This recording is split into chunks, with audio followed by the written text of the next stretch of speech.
Hola, hola a todos. Gracias por estar con nosotros en otro Instagram Live de Actualidad Radio. Hoy tenemos una invitada muy especial. Siempre hacemos estos Instagram Live para poder conocer algunos de los temas más importantes de la actualidad, de temas como economía, como migración.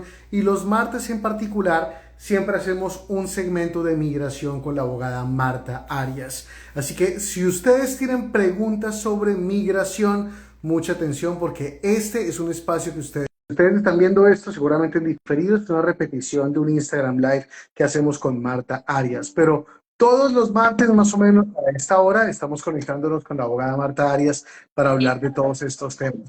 Abogada, qué un placer tenerla con nosotros, gracias por acompañarnos nuevamente. Hola Juan Camilo, un saludo para usted y toda la audiencia que ya tenemos aquí en Actualidad Radio y en mi Instagram. Sí, así es. Si no están conectados todavía, háganlo con la abogada Marta Arias. Su Instagram es Marta, con H intermedia, guión bajo Arias 98. Y también con la cuenta de Actualidad Radio. Además, porque estos Instagram Live van a quedar publicados allí, en las cuentas de Actualidad Radio y de la doctora Marta Arias. También síganla en Facebook como Arias Villa Law y también pueden visitar su página web como ariasvilla.com. Esto es solamente una forma de conectarse con la abogada Marta Arias para todas las preguntas que ustedes tengan en materia migratoria. Ahora, muy importante, si tienen alguna pregunta en este momento, preguntas únicamente de migración, esta es la oportunidad para que las hagan. En la casilla de abajo, en la casilla de los comentarios, pueden dejar sus preguntas. Y una vez comencemos ya con este Instagram Live en forma, vamos a contestar sus preguntas. Recuerden, solamente preguntas de migración. La semana pasada, abogada, hablábamos, bueno, no tuvimos la oportunidad de conectarnos, problemas técnicos de toda índole, pero nos habían enviado temprano un par de preguntas y un oyente ayer me decía, ay, por favor, hágale la pregunta a la doctora Arias, que yo me quedé pendiente de la semana pasada. La pregunta era relacionada con el TPS de los venezolanos y preguntaba si ya se cerró el proceso de aplicar y si el proceso era solamente para los primeros tepecianos o también para los de la segunda camada. Sí, es correcto. En marzo 13 ya cerró la oportunidad para aplicar y sí, era solamente para los aplicantes del TPS de primera vez, es decir, los que aplicaron en el 2021. Sea que la petición haya sido aprobado para ellos o sea que la petición estuviera pendiente. Esos eran los TPS que tenían que reaplicar. Ahora, los de el 2023, los cuando el segundo TPS que salió, esos no estaban obligados a registrarse. Ok, ok.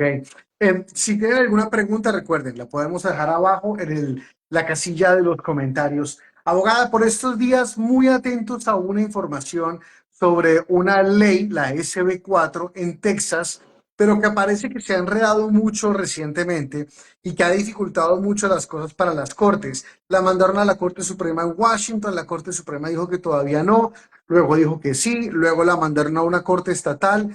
¿En qué consiste esa ley y en qué va en este momento? Sí, bueno, Juan Camilo, esa ley y lo que ha ocurrido con esa ley es bastante interesante desde el punto de vista legal y constitucional. Para nosotros los abogados, o por lo menos para mí, me parece muy interesante. En pocas palabras, y realmente bien pocas palabras, lo que ha pasado es lo siguiente. Esa ley SB4 es una ley del estado de Texas en la que se criminaliza ciertas violaciones de inmigración, es decir, se convierten en delitos criminales estatales. Al ser un delito criminal estatal, la policía local, la policía estatal puede enforzar la ley y el enforzamiento pues consistía en que si una persona se sospechaba que estaba sin una admisión legal en los Estados Unidos, la policía podía llevarla a la frontera o al puerto más cercano a devolverla a su país. En otras palabras, deportar a las personas. Es una ley controversial porque todos sabemos que la ley de inmigración es federal y solamente las autoridades federales, por lo menos de acuerdo a la Constitución y las leyes federales de inmigración, pueden ejercer esa jurisdicción. Entonces, pues obviamente es controversial por esa razón. Como usted bien dice, la ley hubo un injunction, es decir, una medida cautelar para que no se forzara esa ley, para que no se aplicara mientras estaba pendiente la decisión legal de si esa ley era eh, constitucional o no. Después vino una corte federal y quitó ese injunction, es decir, le dio lo que se llama un stay administrativo. Eso es una figura administrativa en la que pues la Corte Federal dijo, bueno, no vamos a aplicar ese injunction mientras se decide administrativamente otras cosas. De ahí se apeló y fue a la Corte Suprema. La Corte Suprema también, todas estas decisiones a última hora, la Corte Suprema quita el injunction, el stay que puso la Corte Federal y eso quiere decir que volvió a quedar pues la ley sin aplicación. Otra vez regresó a nivel estatal y allí ocurrieron otra cantidad de cosas a nivel federal hasta que finalmente pues llegamos al punto que estamos ahora y es que la ley en este momento no se está aplicando. Es decir, las autoridades estatales de Texas no pueden aplicar esa ley SB4 porque hay un injunction, es decir, hay una medida cautelar que así lo prohíbe. Y bueno, y esto seguiremos escuchando. ¿Cuál es el argumento legal más fuerte? Hay una ley un principio legal constitucional que se llama no sé decirlo en español. Es como que una ley federal tiene mayor jerarquía que una ley estatal, sobre todo en este caso en materia federal, y por lo tanto no se puede aplicar porque pues la ley federal no lo permite o la constitución no lo permite. Entonces, en este caso, pues bueno, estamos esperando a ver la decisión de las cortes, pero eso es lo que está pasando con esa ley federal.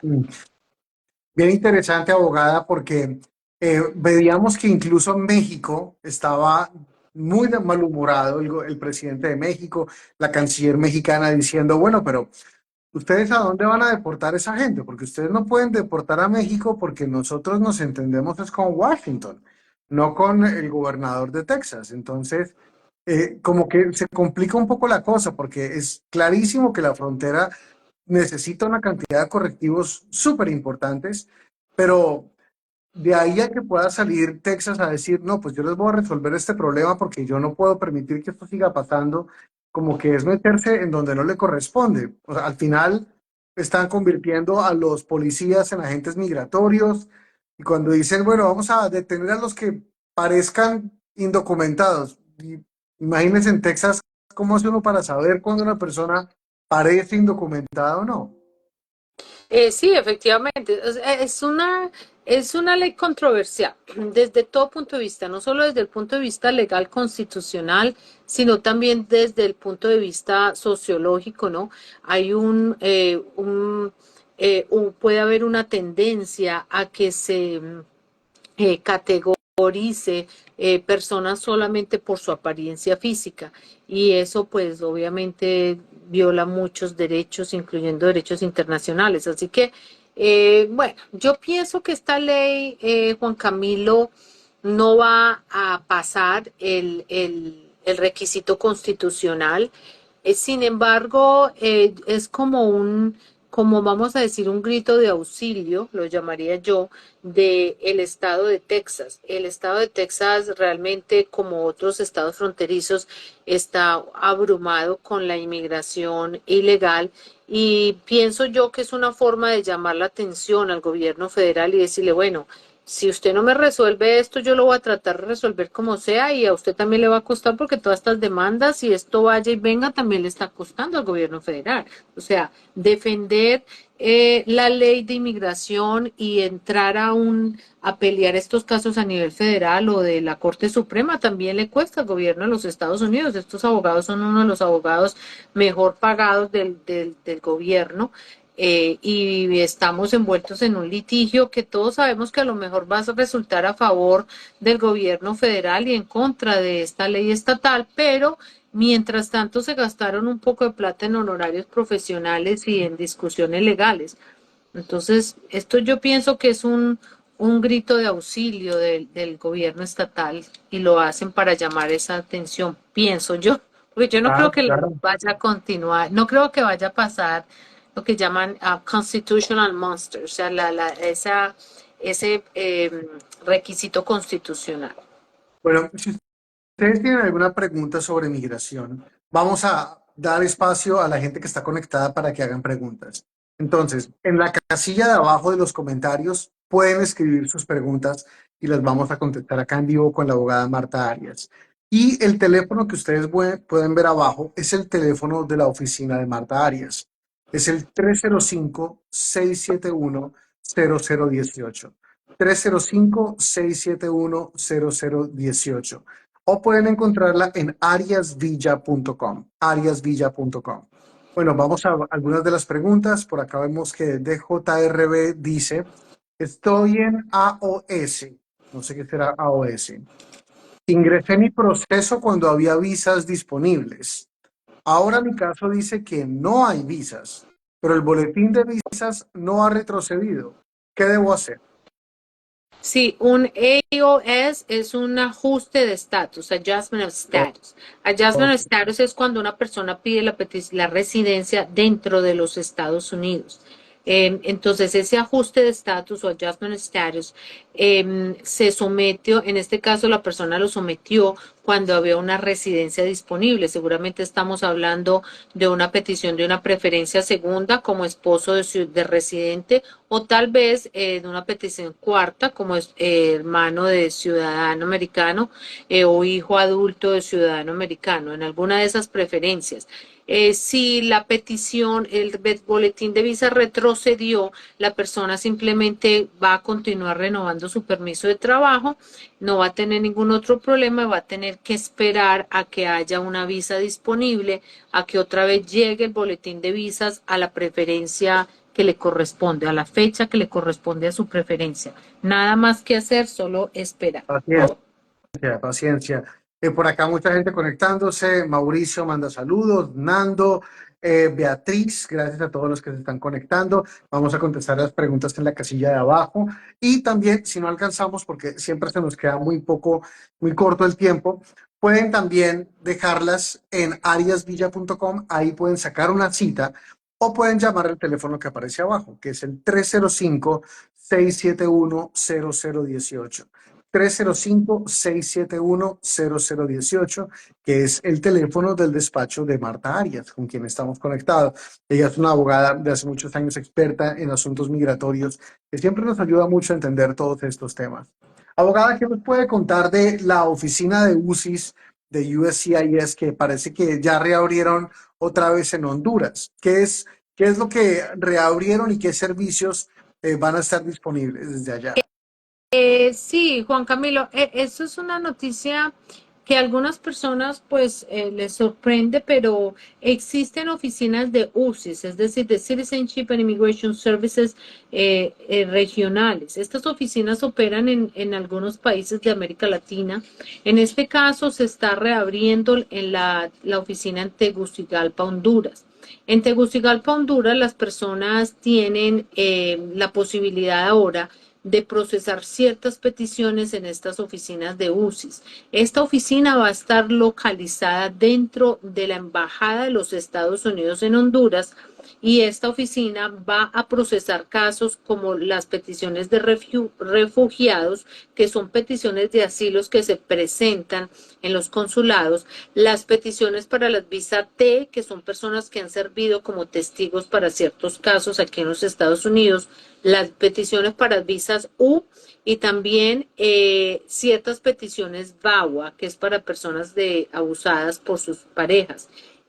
Así que esta es una oficina que también considera el servicio de inmigración que va a ayudar a descongestionar un poco la frontera, pues al poner en servicio la posibilidad de esa oficina para procesar peticiones de refugiados. Esto es en Tegucigalpa, Honduras, es una oficina regional y pues va a prestar todos estos servicios. Bueno, si hay alguna pregunta sobre cualquiera de estos temas, directamente en la casilla de los comentarios o en el teléfono que les aparecemos, que le pusimos ahí en el primer comentario, el 305-671-0018. Vamos con más preguntas. Por acá Beatriz Gordilis pregunta, ¿por qué están demorando las peticiones para hermanos? La hice en el 2010, o sea, imagínense, hace 14 años, y no se mueve el renglón de hermanos.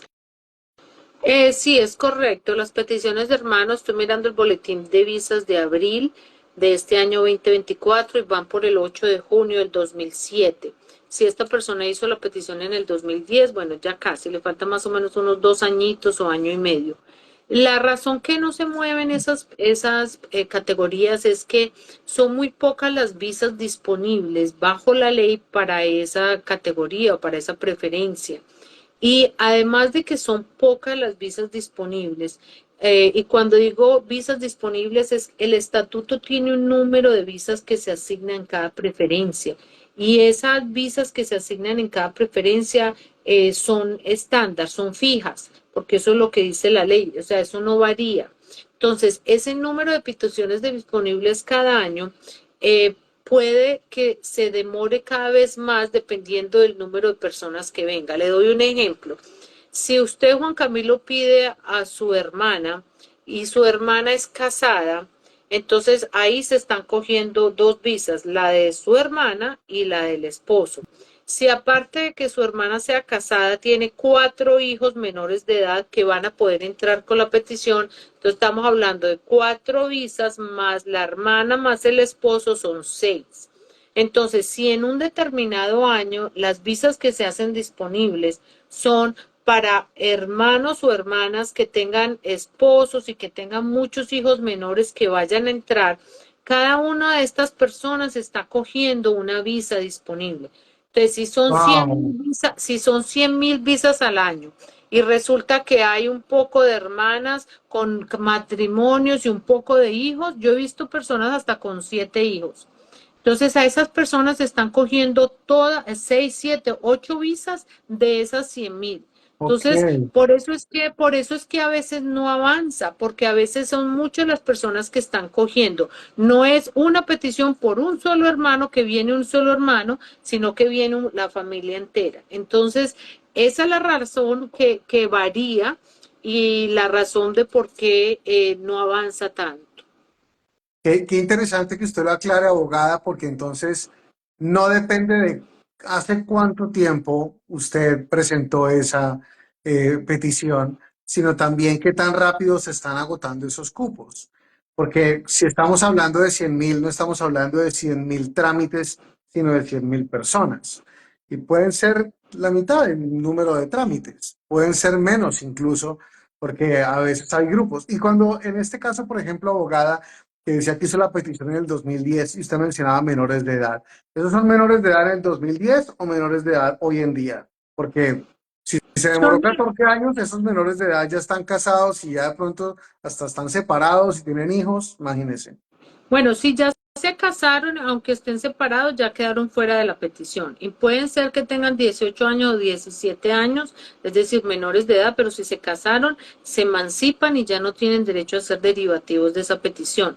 Ahora, Wow. puede que sean mayores de 18 años, de 21 años, pero la ley de protección al menor establece una fórmula que se aplica para uno determinar si esos menores todavía van a ser considerados menores para la ley y para poder recibir una residencia.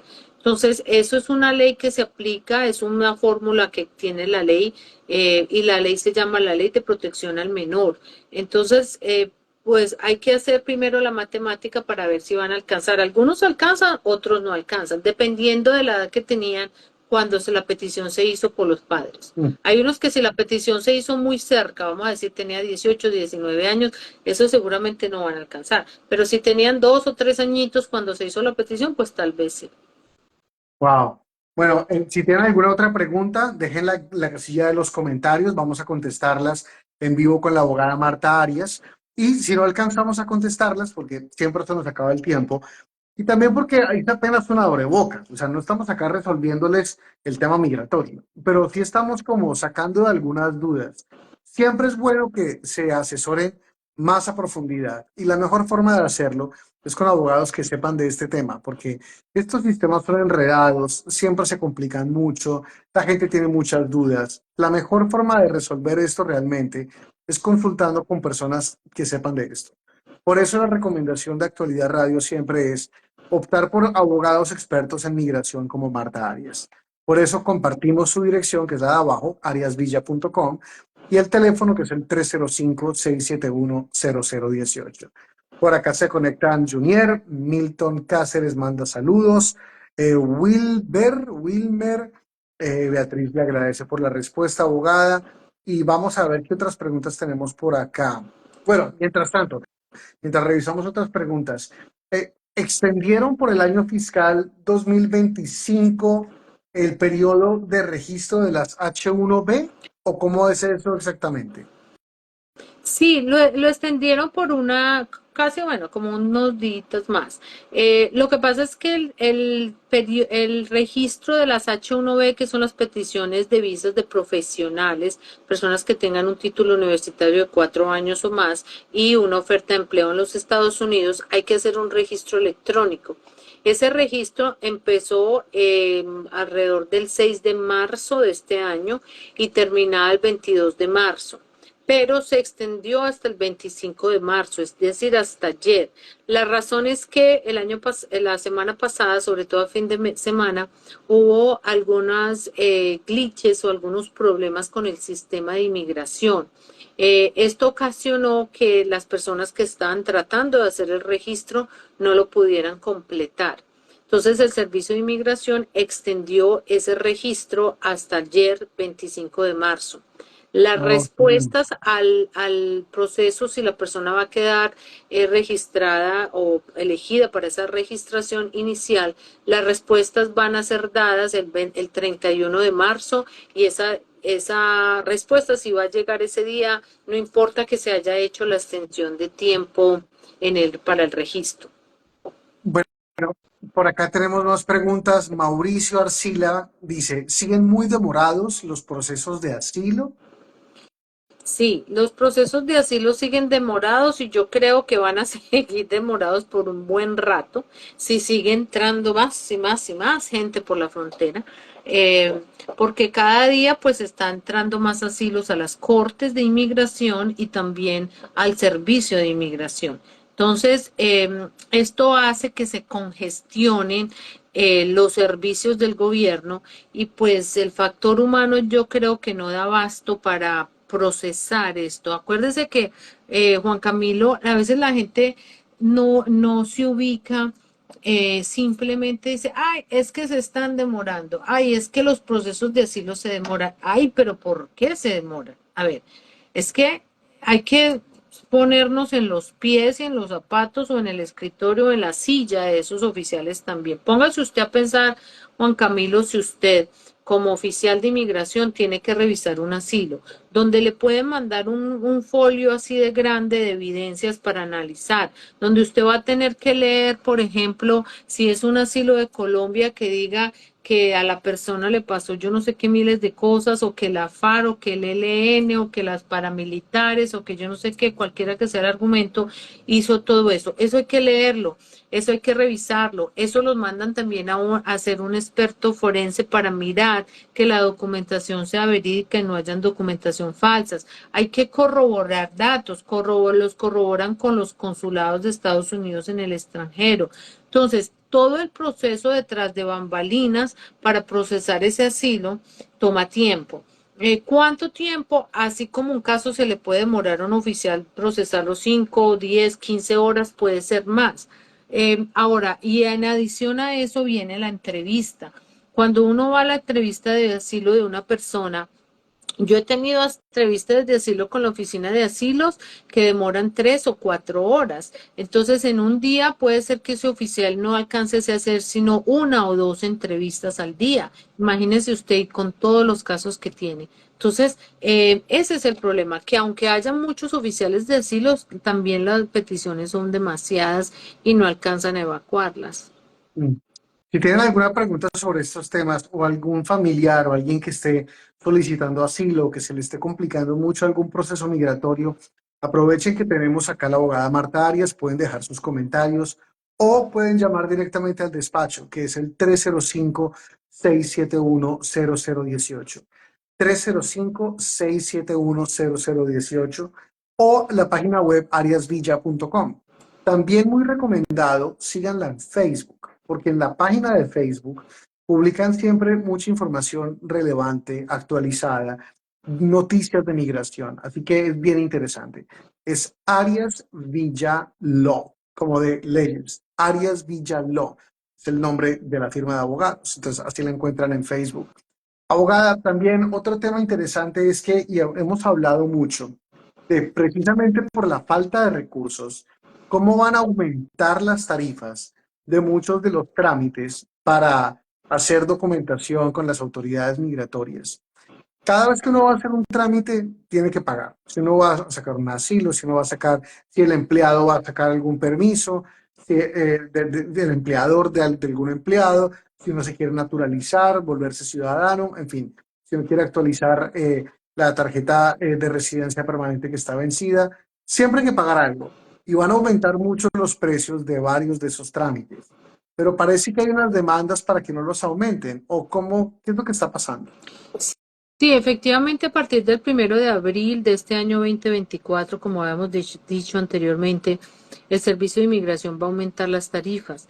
En algunas peticiones las tarifas son bastante, el incremento es bastante alto, en otras no tanto. Entonces se presentó un grupo de personas pro inmigrantes. La institución se llama The American Immigrant Investor Alliance. Esto es un grupo de personas que, vamos a decir, abocan por los inversionistas. Es particularmente por este grupo de personas. Dentro de la demanda se presentó en el distrito de Colorado y ellos aducen varias cosas en contra del servicio de inmigración por estos aumentos. Específicamente los aumentos de las tarifas de las visas EB5. Las visas EB5 son las visas para las personas que invierten o $800,000 en un centro regional o 1,050,000 en su propio negocio y generan mínimo 10 empleos directos. Estas visas EB5 le dan la residencia a las personas de una vez. Los costos de inmigración para estas dos visas se aumentaron el doble, o sea, fue incluso el 70%. Es un costo súper exagerado hoy en día para aplicar para esta visa. Esa es una razón. La otra razón que ellos aducen es para ciertas peticiones de negocios, lo que se llama en inmigración Business Employment Based, para ciertas peticiones se incrementó, se puso una tarifa de $300 a $600 para poder subvencionar los procesos de asilos. Es decir, este dinero va a ir a las peticiones de asilo. Recuerden que las personas que aplican para un asilo no pagan por ningún Ujú. servicio. Entonces, estas tarifas, dependiendo del tamaño de la empresa, van a tener que pagarla a las empresas que hagan peticiones laborales, no necesariamente por ese peticionario. Es decir, una empresa X está pidiendo a Juan Pérez. Juan Pérez va a entrar como empleado de esa empresa y es inmigración, en adición a todos los fees que le vaya a cobrar por ese procesamiento, va a cobrarle, depende del tamaño de la empresa, una tarifa adicional de $300 a $600 que va destinado a ese fondo de asilos. Ellos consideran que esto es injusto, que esto es como si fuera una penalidad, una sanción para los empleadores que no tienen nada que ver con los asilos y que no tienen que ser los culpables de que las peticiones de asilo no estén subsidiadas por ningún fondo. Entonces, pues ese es uno de los argumentos que también ellos aducen. En adición a otros argumentos de procedimiento que tienen que ver con unos estudios que se tenían que haber hecho antes de presentar la petición en el registro federal. Entonces vamos a ver qué va a pasar con esta demanda. Por lo menos en este momento está pendiente, como le digo yo, es en el distrito, en Colorado, en una corte distrital. Pues estaremos pendientes, abogada. Sí, siempre quedan muchas preguntas, muchos temas por abordar, pero no se preocupen, este Instagram Live va a quedar publicado en la cuenta de Actualidad Radio y en la cuenta de Marta Arias. Pueden seguirla en Marta-Arias98. Sigan la cuenta de Marta Arias porque siempre está publicando información sobre migración actualizada. Y si se perdieron el principio de este Instagram Live para saber qué está pasando en materia de migración, para saber cuáles son los temas relacionados con la ley de Texas, el conflicto que puede haber con la Corte Suprema, todos esos temas, no se preocupen, ahí lo van a encontrar este video completo y compártanlo con las personas que estén en este momento haciendo trámites de migración porque seguramente les va a servir mucho. Si quedaron con alguna pregunta, con alguna duda, el teléfono que ven abajo es el teléfono de la abogada Marta Arias. Entonces, llamen a ese teléfono al 305-671-0018. 305-671-0018 o sigan la página en ariasvilla.com. Ahí pueden también sacar una cita y ya presentar su caso a profundidad. Abogada, como siempre, qué placer tenerla con nosotros. Hoy un poquito más a destiempo, pero por fin ya pudimos realmente conectarnos como queríamos y compartir toda esta información con nuestros oyentes. Muchas gracias, Juan Camilo, por sus preguntas, por todos los participantes, las personas que nos mandaron sus preguntas también. Esperamos que se las hayamos contestado. Si no, pues como dice usted, Juan Camilo, nos pueden llamar a nuestra oficina, el teléfono está allí y en mi página web, ariasvilla.com, o también continuar aquí. Aquí también en este Instagram están mis datos de oficina y de dirección. Y cualquier otra pregunta pueden llamar a la oficina a hacer una consulta que con mucho gusto en la oficina los podemos atender. Qué bueno. Gracias, abogada, por estar con nosotros. Nos reencontramos la próxima semana. Sí, señor. Amén. Feliz resto de semana. Igual, igual. Chao a todos. Chao.